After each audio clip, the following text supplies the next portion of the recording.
सिंधु वजा वारिस सिंधुअ खे बचायो, उथो सिंधु वजा वारिस सिंधुअ खे बचायो।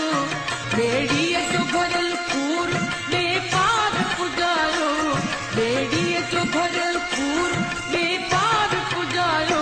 उथो सिंधु वजा वारिस सिंधुअ खे बचायो, उथो सिंधु वजा वारिस।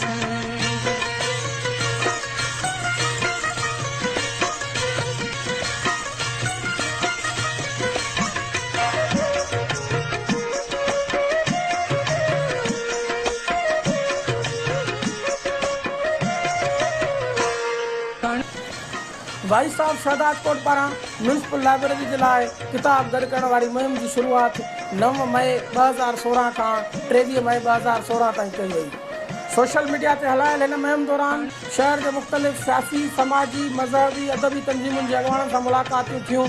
मुहिम जे हवाले सां पहिरीं मुलाक़ात 10 मई 2016 ते CMO शहदाद कोट दिलमुराद मक्सी सां ऑफिस में थी, जंहिंमें CMO पारां मुकमल ताउन जी ख़ातिरी कराई वई, जंहिंखां पोइ मुहिम जो बाक़ाइदा आगाज़ कयो वियो।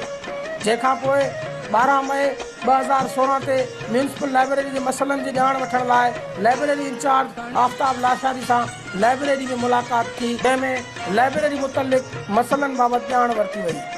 होॾां 14 मई 2016 ते शहर जे मक़ामी लेबर हाल में शहर जे मुख़्तलिफ़ सियासी, समाजी, मज़हबी, अदबी तंज़ीमुनि जे अॻवाननि सां कचहरी करे मुहिम में हिसे वठण लाइ अपील कई वई। शहर जे मुख़्तलिफ़ मकतब फ़िक्र जे माण्हुनि पारां किताब गॾु करण वारी हिन मुहिम जे हवाले सां social media, mobile phone, message ऐं कॉल समेत रूबरू राब्तो करे किताबनि जो हदियो ॾिनो वियो।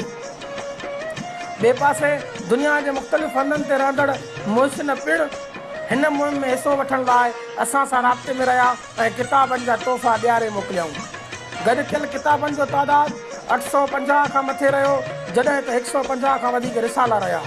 गॾु थियल किताबनि जी मुंतक़िली लाइ लाइब्रेरी शहदाद कोट में हिकु नंढड़ी पुरवकार तक़रीब मुनक़िद कई वई, जंहिंमें तालीमी माहिर नाले वारे दानिश्वर लतीफ़ जे पारखू कन्यालाल गुरबख्शाणी जी सदारत में थी गुज़री।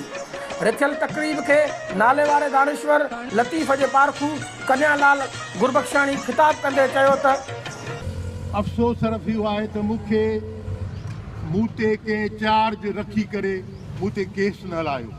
हिकिड़ो मुर्दो शहर आहे, ज़िंदह शहर न आहे। हिते घाणो पियो आहे, 35 साल थी विया आहिनि हिन शहर में। एतिरो टाइम त मूं किथे बि कोन गुज़ारियो आहे। सो जिन बि दोस्तनि हीअ कोशिशि कई आहे तमामु सुठी आहे, तमामु भली आहे, जस लाइक़ु आहे। पर पढ़ण पढ़ण जो वॾो जहान आहे। न पढ़ण पढ़ण जे करे असां में तमामु घणियूं नफ़सियाती बीमारियूं असांखे वकोड़े वियूं आहिनि। सिंधी माण्हू नेठा निमाणा हूंदा, उन्हनि में मां जी बीमारी कोन हुई। हाणे मां जी बीमारी तमामु चोटी चढ़ी वई आहे। न पढ़ण करे, न विहण करे, कचहरी न करण करे, ओताकनि सजाइण जे न करे, हिक ॿ खां सिखण जो अमल खां दूर रहण जे करे वॾी बीमारी आहे। रिथियल तक़रीब में भाई साहब शहदाद कोट जी नुमाइंदगी कंदे लाल गुरबख्शाणी पारां म्यूनसिपल अमलदारनि इसरार अहमद मक्सी, रियाज़ हुसैन गवास, अब्दुल वहीद तुनियो, लाइब्रेरी इंचार्ज आफ्ताब लाशारी किताब क़ौमी अमानत तौर हवाले किया विया। आख़िर में हदिये तौर ॾींदड़ मोहसिननि जा थोरा मञा विया। कैमरामैन वकार भटीअ सां गॾु रमीज़ मक्सी, शाहिद अवान, भाई साहब शहदाद कोट।